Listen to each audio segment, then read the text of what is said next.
बिहार में एक बार फिर चुनावी हलचल तेज हो गई है। राज्य निर्वाचन आयोग ने राज्य के कई नगर निकायों में चुनाव की तैयारी शुरू कर दी है, लेकिन सबसे बड़ा सवाल यह है कि किन 8 नगर पालिका क्षेत्रों में होगा आम चुनाव और किन जगहों पर कराया जाएगा उपचुनाव। क्या आपके शहर में भी होने वाला है चुनाव? क्योंकि इस बार सिर्फ वार्ड पार्षद ही नहीं बल्कि मुख्य पार्षद और उप मुख्य पार्षद के पदों पर भी मतदान कराया जाएगा। इतना ही नहीं, चुनाव से पहले मतदाता सूची को लेकर भी बड़ी कार्रवाई शुरू हो गई है और कई जगह फर्जी वोटर जोड़ने के शिकायत भी सामने मिल रहे हैं। तो आखिर क्या है पूरा चुनावी प्लान? कब जारी होगी अंतिम वोटर लिस्ट और किन किन शहरों में होने वाला है चुनाव? पूरी जानकारी हम आपको इस वीडियो में विस्तार से बताने वाले हैं। वीडियो को अंत तक जरूर देखें, क्योंकि आगे हम आपको बताएंगे कि आपके शहर में चुनाव है या नहीं। स्वागत है आपका मैं वहीं खबर नई के एक नए एपिसोड में। मैं शशि भूषण। तो आप देखना शुरू कर चुके हैं हमारा खास चुनावी रिपोर्ट। बिहार की राजनीति और स्थानीय सरकारों से जुड़ी एक बड़ी खबर। वह खबर है कि नगर पालिका के आम चुनाव और उपचुनाव की। तो चुनाव का पहला चरण क्या होता है, उसकी तैयारी कैसे शुरू होती है। किसी भी नगर पालिका क्षेत्र में चुनाव कराना इतना आसान नहीं होता है। इसकी प्रक्रिया काफ़ी व्यवस्थित और चरणबद्ध होती है। सबसे पहला काम होता है मतदाता सूची तैयार की जाए। राज्य निर्वाचन आयोग हर नगर पालिका क्षेत्र के लिए अलग अलग मतदाता सूची तैयार करवाता है। सिर्फ इतना ही नहीं, नगर पालिका के हर वार्ड की अलग मतदाता सूची भी बनाई जाती है ताकि मतदान के समय कोई गड़बड़ी नहीं हो। इसके लिए आयोग ने संबंधित जिलों के जिलाधिकारियों को निर्देश भी दे दिया है कि जहां चुनाव होना है वहां मतदाता सूची का काम तुरंत शुरू किया जाए। इसका मतलब साफ है, चुनाव की प्रक्रिया अब आधिकारिक तौर पर शुरू हो चुकी है।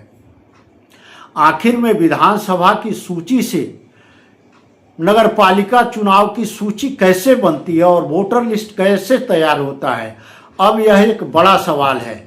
क्या नगर पालिका की वोटर लिस्ट पूरी तरह नहीं बनती है? दरअसल ऐसा नहीं है। मतदाता सूची का आधार होता है विधानसभा क्षेत्र की वोटर लिस्ट। मतलब जिस विधानसभा क्षेत्र में कोई नगर पालिका क्षेत्र आता है उसी विधानसभा की वोटर लिस्ट से उस नगर पालिका क्षेत्र के मतदाताओं की पहचान की जाती है। इसके बाद नगर पालिका क्षेत्र के मतदाताओं को अलग किया जाता है। फिर वार्ड के हिसाब से सूची का विभाजन किया जाता है। यही प्रक्रिया आगे चलकर मतदान की आधिकारिक मतदाता सूची बनती है। अब हम बताते हैं मतदाता सूची तैयार करने का पूरा कार्यक्रम क्या है। तो राज्य निर्वाचन आयोग ने मतदाता सूची तैयार करने का पूरा टाइम टेबल भी जारी कर दिया है। आइए इसे आसान भाषा में समझाते हैं। सबसे पहले 13 मार्च से 21 मार्च तक मतदाता सूची का वार्डवार विखंडन किया जाएगा, यानी अलग अलग किया जाएगा। इसके बाद 20 मार्च को ऑनलाइन फॉर्म भरने का प्रशिक्षण कर्मचारियों को दिया जाएगा। फिर 23 मार्च से 2 अप्रैल तक इसका डाटाबेस तैयार होगा और ड्राफ्ट सूची की सॉफ्ट कॉपी बनाई जाएगी। उसके बाद 4 अप्रैल से 13 अप्रैल तक ड्राफ्ट सूची का PDF तैयार होगा। 15 अप्रैल को ड्राफ्ट वोटर लिस्ट प्रकाशित कर दी जाएगी। वोटर लिस्ट का ड्राफ्ट प्रकाशित होने के साथ शुरू होगा सबसे महत्वपूर्ण चरण, दावा आपत्ति की प्रक्रिया का। तो 15 अप्रैल से 28 अप्रैल तक वोटर लिस्ट में नाम जोड़ने और नाम हटाने या सुधार करने के लिए आवेदन नागरिक दे सकेंगे। फिर 17 अप्रैल से 4 मई तक इन आपत्तियों का निपटारा किया जाएगा। इसके बाद 5 मई से 12 मई तक वोटर लिस्ट की प्रिंटिंग होगी और 13 मई को अंतिम मतदाता सूची प्रकाशित कर दी जाएगी। यानी मई के मध्य तक यह पूरी प्रक्रिया पूरी हो जाएगी। अब बात करते हैं हम सबसे अहम सवाल की कि किन 8 नगर पालिका क्षेत्रों में आम चुनाव कराया जा रहा है। राज्य निर्वाचन आयोग ने जिन क्षेत्रों को इसके लिए चुना है उसमें शामिल है पटना जिले में नगर परिषद फुलवारी शरीफ, नगर परिषद दानापुर निजामत, नगर परिषद खगौल। इसके अलावा अन्य जिलों में नगर पंचायत महाराजगंज, नगर पंचायत सोनपुर जो सारण जिले में है, नगर पंचायत मदनपुर, नगर पंचायत जभौर, नगर पंचायत मधुबन जो पूर्वी चंपारण जिले में है। इन सभी नगर निकायों में सिर्फ वार्ड पार्षद ही नहीं बल्कि मुख्य पार्षद और उप मुख्य पार्षद का भी चुनाव कराया जाएगा। यानी यहाँ पूरे नगर निकाय में चुनाव होना है। अब जानते हैं आम चुनाव और उपचुनाव में क्या फर्क होता है। तो अक्सर आम तौर पर कई लोग पूछते हैं कि आम चुनाव और उपचुनाव में फर्क क्या होता है। आम चुनाव तब होता है जब किसी नगर पालिका का पूरा कार्यकाल समाप्त हो जाता है, यानी सारे सदस्यों का कार्यकाल पूरा हो जाता है।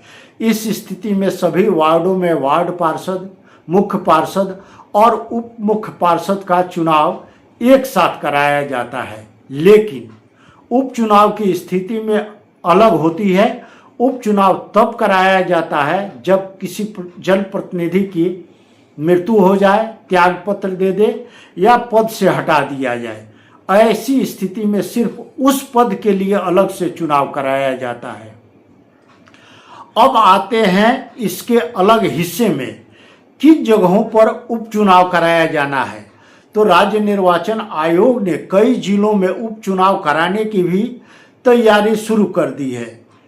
कुछ प्रमुख उदाहरण देखें तो इसमें पटना जिले में नगर पंचायत नौबतपुर में मुख्य पार्षद का उप चुनाव होगा। इसके अलावा नगर परिषद खगौल, नगर परिषद संपतचक, नगर परिषद मसौढ़ी में वार्ड पार्षद के पदों पर उपचुनाव होंगे।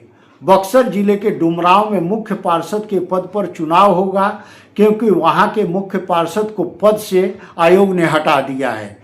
भोजपुर जिले के गढ़हरनी में एक वार्ड पार्षद की मृत्यु के बाद उपचुनाव कराया जाएगा। इसी तरह रोहतास जिले के नालंदा, गयाजी, जहानाबाद, मुजफ्फरपुर, पश्चिम चंपारण, पूर्वी चंपारण, दरभंगा, भागलपुर सहित कई जिलों में वार्ड पार्षद या उप मुख्य पार्षद के पद खाली होने के कारण उपचुनाव कराए जाएंगे। इस पूरे चुनावी कार्यक्रम के बीच राज्य निर्वाचन आयोग को एक और गंभीर शिकायत मिली है। कई नगर पालिका क्षेत्रों से जानकारी मिली है कि कुछ ऐसे लोगों के नाम भी मतदाता सूची में जोड़ दिए गए हैं जो उस क्षेत्र में 180 दिनों से कम समय से रह रहे हैं।